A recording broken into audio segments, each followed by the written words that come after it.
देखिए बिल्कुल मुझे लगता है कि राहुल गांधी जी ने तो साफ तौर पर कहा था कि संविधान खत्म हो रहा है। संविधान खत्म होने का मतलब ये नहीं कि कोई संविधान को जला रहा है।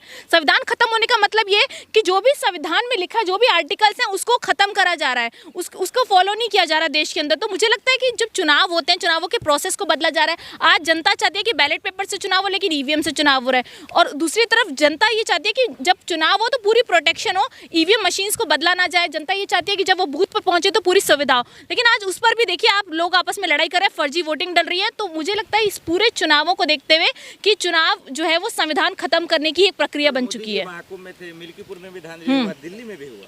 देखिए मोदी जी महाकुंभ इसलिए जाएंगे क्योंकि चुनाव है। चुनावों के वक्त मोदी जी सभी धार्मिक स्थलों पर दौरा करते हैं, ब्यौरा करते हैं, क्योंकि मोदी जी को याद आ जाता है कि हम सनातन है, हम सनातन धर्म को मानने वाले हैं। तो मोदी जी दौरा करें, मोदी जी को इससे कोई फर्क नहीं पड़ता कि देश में कहाँ पर क्या हो रहा है। दिल्ली में वोटिंग से भी मोदी जी को कोई लेना देना नहीं, क्योंकि उन्हें भरोसा है, उनको इतना भरोसा है कि जनता को उन्होंने इतना बेवकूफ़ समझ रखा है कि वो स्नान करेंगे, जैकेट पहनकर स्नान करेंगे। मुझे याद है कि मोदी जी लोकसभा चुनावों में ध्यान लगा रहे थे चश्मा पहन के। अब ये व्यक्ति ऐसा है जो चश्मा पहन के ध्यान लगा लेता है। ये व्यक्ति ऐसा है कि वो जैकेट पहनकर गंगा माँ में डुबकी लगा लेता है। अगर आपसे स्नान हो नहीं रहा था तो आप क्यों गए थे गंगा में स्नान करने? सिर्फ फोटो खिंचवाने के लिए। और वो भूल गए कि मेरे को जैकेट उतारनी भी है, वो जैकेट पहनकर डुबकी लगा रहे थे। चुनाव आयोग से सिर्फ विपक्ष को ही दिक्कत क्यों है, चाहे राहुल जी हो या अखिलेश जी हो? क्योंकि चुनाव आयोग किसी एक ही पार्टी के इशारे पर काम कर रहा है, वो है सत्ताधारी पार्टी। तो इसीलिए विपक्ष को तो इस पे क्वेश्चन मार्क करेंगे ही ना। तो मुझे लगता है कि सत्ताधारी पार्टी जो चुनाव आयोग को मुझे लगता है डायरेक्शन देती है और चुनाव आयोग उनके साथ मिला हुआ है।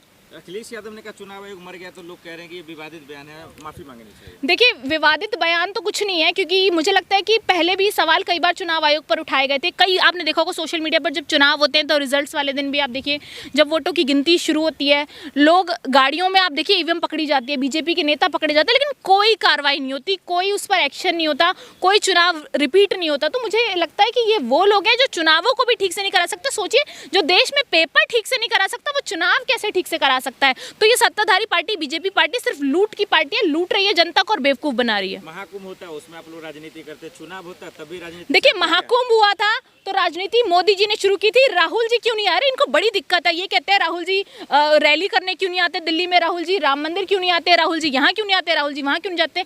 मुझे लगता है सभी पार्टियों को मिलकर के कांग्रेस पार्टी का मैनिफेस्टो भी तैयार कर देना चाहिए, रोड मैप भी तैयार करना चाहिए, राहुल गांधी जी की रैलियां भी फिक्स कर देनी चाहिए। इन्हें बड़ी दिक्कत है। अब राहुल गांधी जी राम मंदिर पर राजनीति नहीं करना चाहते थे, इसलिए वो राम मंदिर नहीं आए। अगर वो आ जाते तो कहते देखो राम मंदिर आ गया, ये राम मंदिर हमने बनवाया, राम जी तो हमारे हैं, इनके कैसे हो गए। तो राहुल गांधी जी राजनीति से दूर रखते हैं धर्म को। उनका मानना है कि जो हमारा धर्म है वो हमारा निजी मामला है, हम उसे अपने घर तक रखेंगे। तो राहुल गांधी जी महाकुंभ भी जाएंगे, गए थे पहले भी, प्रियंका जी भी गई थी, वो दोबारा भी जाएंगे, लेकिन मोदी जी के कहने से नहीं जाएंगे कि आप आज चुनाव है, आज आ जाइए, चुनाव से पहले आ जाइए, चुनावों के बाद आ जाइए। डेट मोदी जी फिक्स करके नहीं देंगे, ना भारतीय जनता पार्टी फिक्स करेगी। चुनाव आयोग निष्पक्ष नहीं हो रहा है या चुनाव आयोग निष्पक्ष नहीं है?